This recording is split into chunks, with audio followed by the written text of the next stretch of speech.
శుభోదయం ప్రియమిత్రులారా, ఈ ఉదయకాల దైవ ధ్యానమునకు స్వాగతం.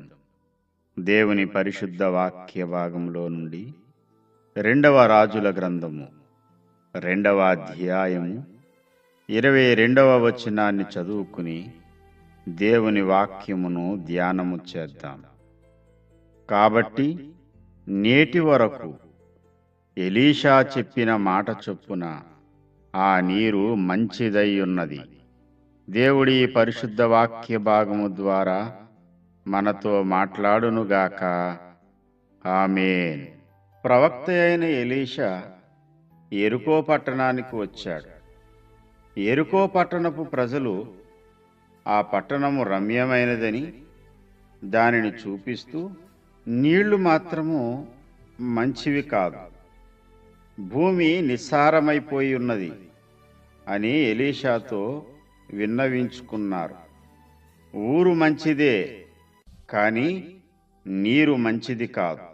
ఆ నీటి ప్రభావం చేత భూమంతా నిస్సారమైపోయింది. పైరూపునకు పట్టణం బాగానే ఉన్నా త్రాగడానికి నీళ్లు లేక నిస్సారమైన భూమితో పలు బాధలు పడుతూ ఉన్నారు యెరికోవాసులు. తమ కష్టాన్ని ఎలీషా భక్తునితో విన్నవించుకున్నారు. ఈనాడు చాలామంది పైరూపుకి చాలా బాగున్నారు, వారి స్వభావం అంతా చెడిపోయింది. చూడడానికి చూడముచ్చటగా ఉన్న అబషాలోము దివ్య సుందరుడై ఉన్నాడు గాని అతని బుద్ధి మాత్రం వక్రబుద్ధి. అరకాలు మొదలుకొని నడినెత్తి వరకు ఏ లోపము లేని సుందరుడైన అబషాలోము తన యొక్క హృదయ పరిస్థితి మాత్రం అతి ఘోరాతి ఘోరంగా ఉంది. కన్న తండ్రి అయిన దావీదు మీదే తిరుగుబాటు చేశాడు ఈ అబషాలోము. పైరూపుకు చాలా అందంగా ఉన్న స్వభావం పాడైపోయి నిస్సారమైన పరిస్థితుల్లో అనేక మంది వేదన పడుతూ ఉన్నారు. స్వభావం మార్పు చెందాలి, అప్పుడే నీవు ఫలభరితమైన జీవితాన్ని అనుభవిస్తావు. నీ ఆధ్యాత్మిక జీవితం విస్తారమైన పంటలాగా దేవుని దృష్టిలో పండాలి అంటే ముందు నీ స్వభావము దేవుని చిత్తవృత్తి చొప్పున మార్చబడాలి. యెరికో ప్రజలకు ఒక పరిష్కారం చెబుతున్నాడు దైవజనుడైన ఎలీషా.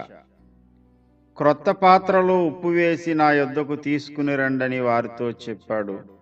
నీటి ఊట ఎక్కడ ఉందో ఆ ఊట దగ్గర ఉప్పు వేశాడు.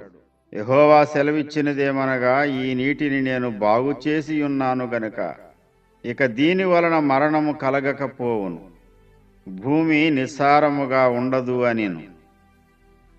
ఎలీషా పలికిన నోటి మాట చొప్పున ఆ నీరు మంచిదైపోయింది.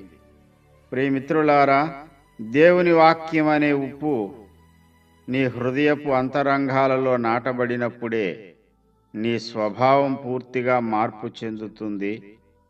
పైరూపుకే కాదు, స్వభావరీత్యా కూడా నీవు దివ్య సుందరుడవై ఉంటావు.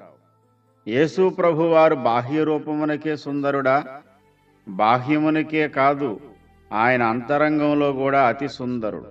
ఆయన వంటి సుగుణాలు, ఆయన వంటి అంతరంగ సౌందర్యము ఈ విశ్వంలో ఎవరి యొద్ద మనకు కనిపించదు. మన స్వభావాన్ని మార్పు చేసేది, పరిస్థితులన్నీ మార్చగలిగేది దేవుని వాక్యమే కదా. దేవుని వాక్యాన్ని హృదయంలో నింపుకుందాం. నూతన స్వభావమును ధరించుకొని నూతన సృష్టిగా మార్చబడదాం. అట్టి కృప పరిశుద్ధాత్మ దేవుడు మనందరికీ సమృద్ధిగా అనుగ్రహించునుగాక. ఆమేన్.